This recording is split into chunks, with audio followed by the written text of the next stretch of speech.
If someone struggled with impure thoughts because of something I wore, then I bore some responsibility for that person's sin. I needed to make sure no one stumbled because of my outfit choices. That's why I cared so much about the length of my skirts, even down to the inches. Now that I have walked away from Gothard's teachings, I find this is deeply problematic.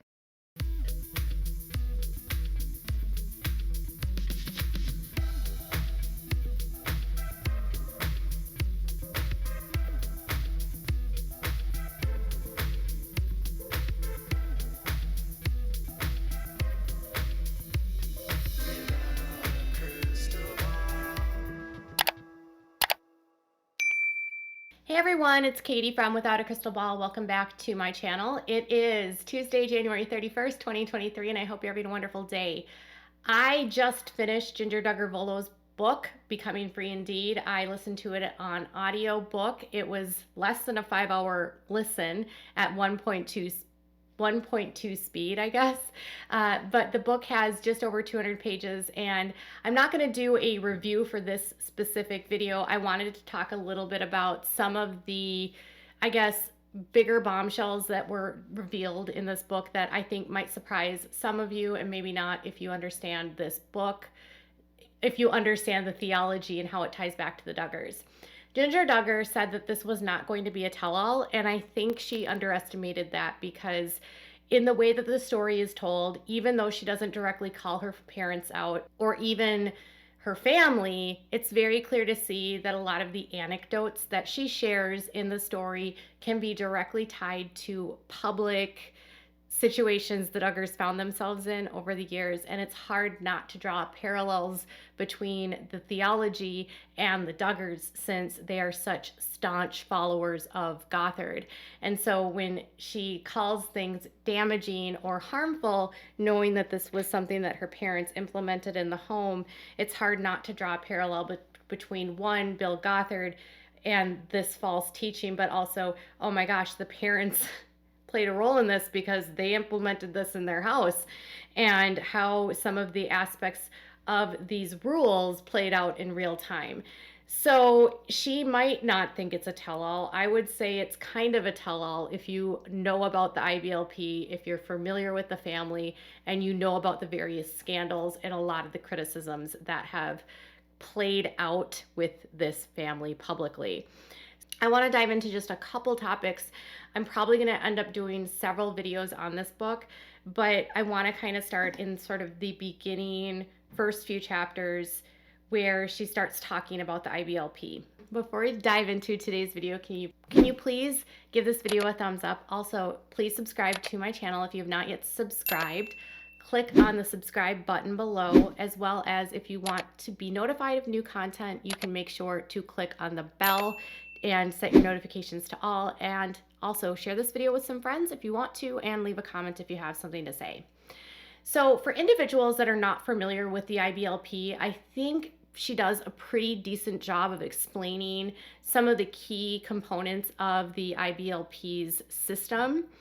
She doesn't really talk about the ATI or like the homeschooling curriculum, but she definitely discusses like the 7 principles that are sort of the foundation of the belief system, and the various standards that most of the public would have seen play out with this family. So the rules about modesty, the rules about courtship, the rules about, you know, authority in her life, a lot. So when she discusses the 7 different principles, just to give you a breakdown, she discusses the principle of design, the principle of authority, the principle of responsibility, the principle of suffering, the principle of ownership, the principle of freedom, and the principle of success. Basically what Gothard did was he set up all these different principles, and as long as you followed them and you followed all of his teachings, you were supposed to have this abundantly amazing life where you would get everything that you wanted as long as you followed these rules. Some of the things that I think are super interesting is, like, on the show they wrote, and in their book Growing Up Duggar, they were really adamant that you needed to do courtship, or you had to be in a courting relationship. And she actually speaks about some of the challenges that she had about courtship, but she did confirm some of the things that I was telling you about when it comes to women and marriages, and that parents do decide what happens. So this is how she explains courtship. Courtship is the process through which a young man and woman go from being friends to spouses. Two people don't enter a courtship unless they're considering marriage. Courtship doesn't have to lead to the altar, but there's the expectation that that a courting couple is spending time together because they are serious about potentially marrying each other, even if they don't know each other that well when the relationship begins. Now, this is the part where she actually flat out shares how these are basically arrangements. This process means parents decide if their daughters can get to know a particular man.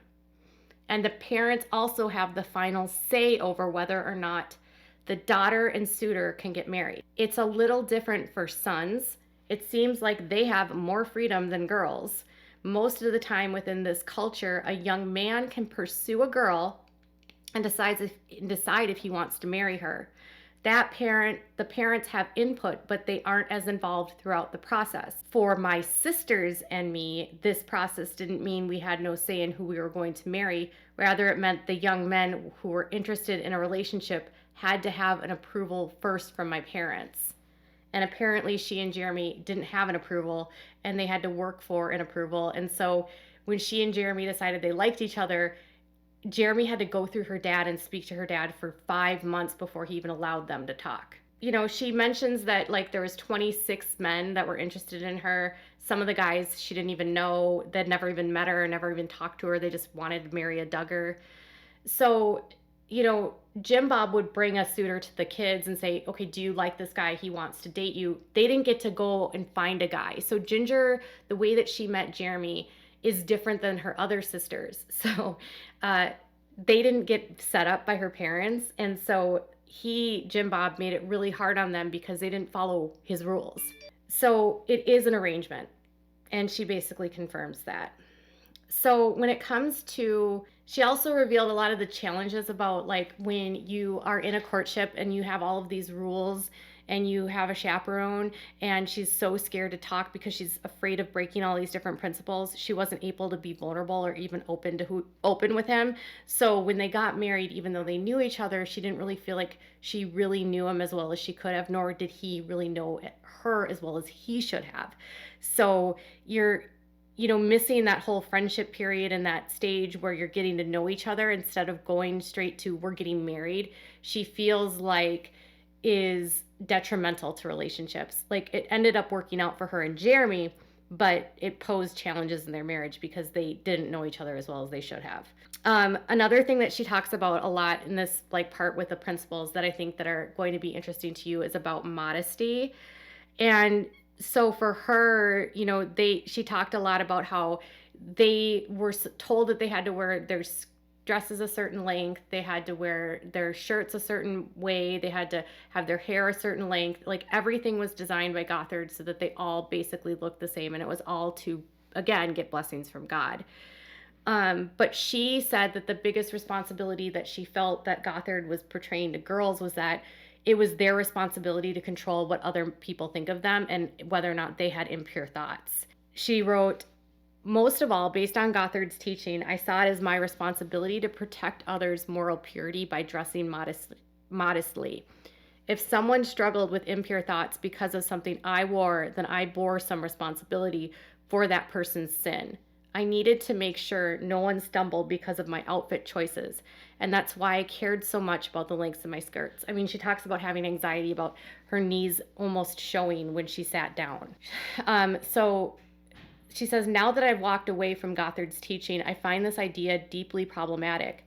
Though the Bible warns against causing others to sin, it doesn't say that if someone has an impure thought about me, I'm at fault. The logic shifts blame from the individual committing the sin. In extreme circumstances, it can put blame on victims of assault instead of abusers. This is exactly what Gothard taught.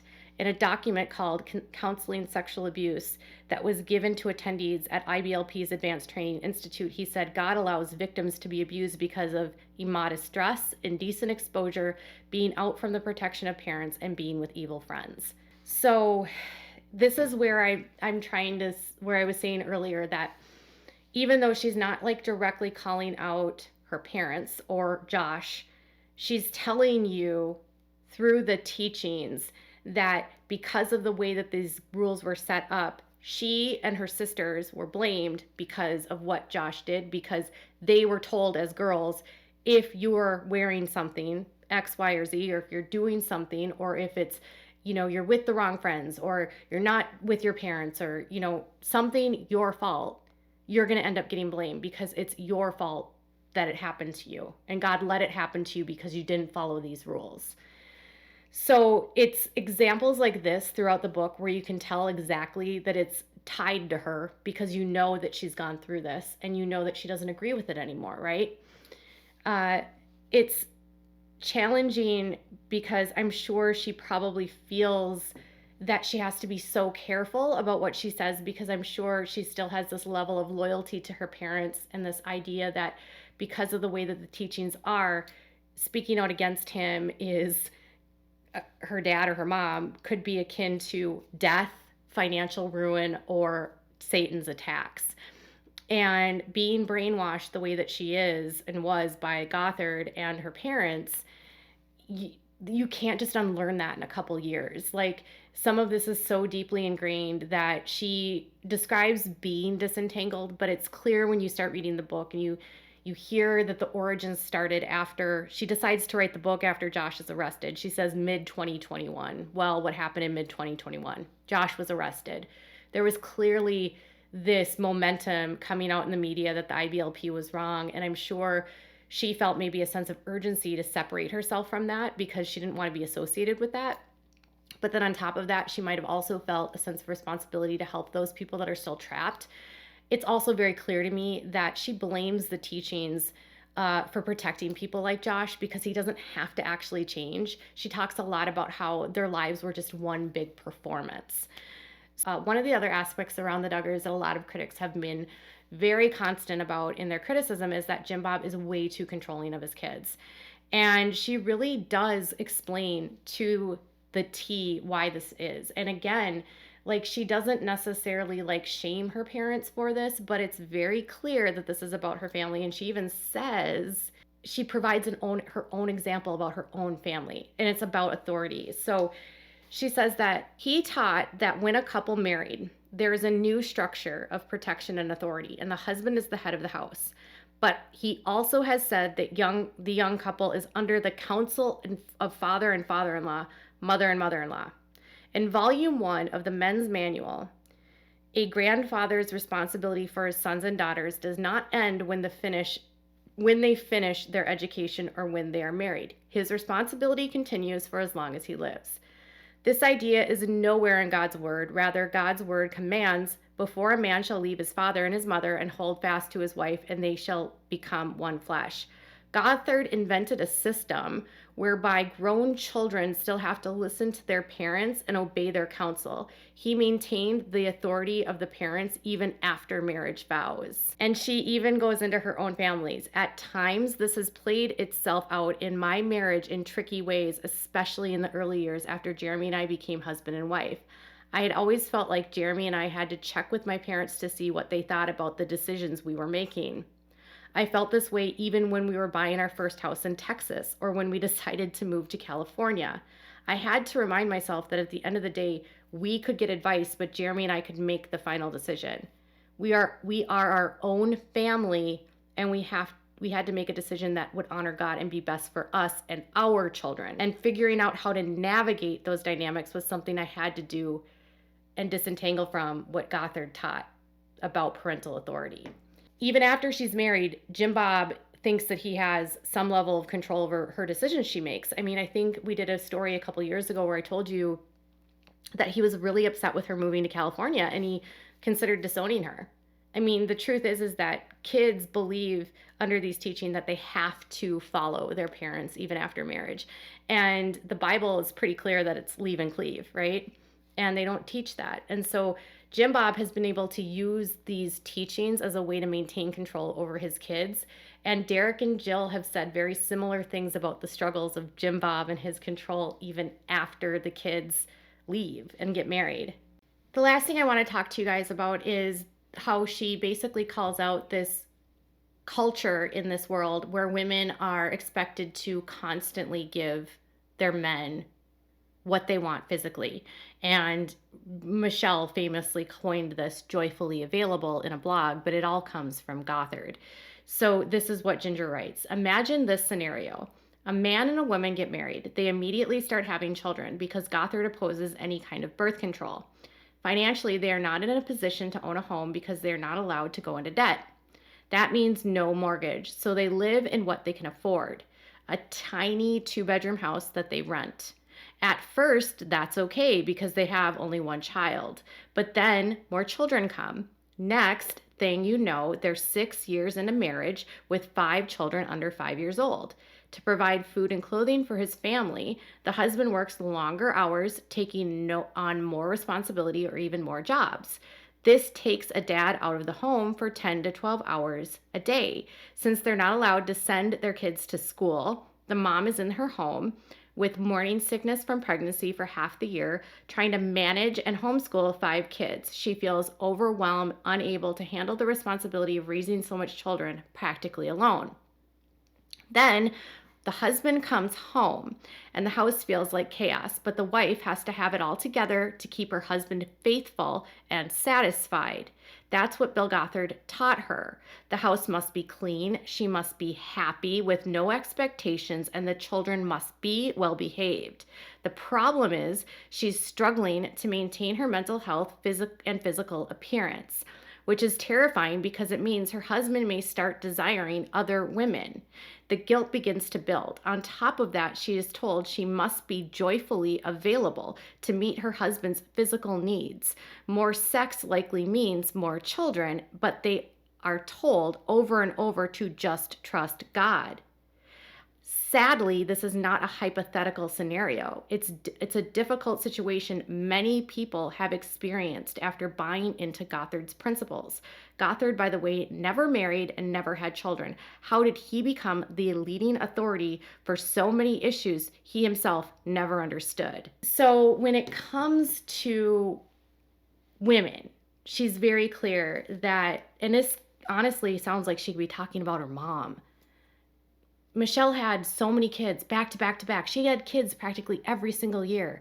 Jim Bob was always working and away from home. And when he came home, she had to give him more. And it didn't matter if she wanted to have more kids. She had to because of the teachings, because she had to give Jim Bob what he wanted because Gothard said so. When they were living in that tiny house on Johnson, they had 3 bedrooms and they were cramming like 14 kids into this tiny little house. And they said everything was fine. Well, Michelle was dealing with debilitating back pain from all of her pregnancies, horrible morning sickness, and she could barely manage to get up out of a chair because of her throbbing back. The scenario is very easily tied, and you can see relates to her mother. When it comes to older single kids and not being able to move out, she says this: Gothard's principles were also problematic for those who, like Gothard, never married. Women were told by Gothard and others that marriage and childbearing were God's primary purposes for them. As the years passed and they remained single, many of these women believed life was passing them by. They felt worthless, like they couldn't fulfill their God-given purpose, unlike a man, until a man took interest. While they waited for marriage, they could not start a career or even go to school because women were supposed to care for the home. They needed to remain at home under their parents' authority, no matter their age, submitting to their father's leadership and control. So many I know and love have decided Christianity is not for them because all they ever knew was Gothard's version of it. So she's telling you that under these leadership rules of her father, her mom can't say no to sex. She's forced to have all these kids that she can't take care of. Life is chaos because it's chaos in the home because there's not enough people to take care of the situation. The dad's absent all the time. And then when he is home, all he wants is for mom to be compliant and the kids not to yell.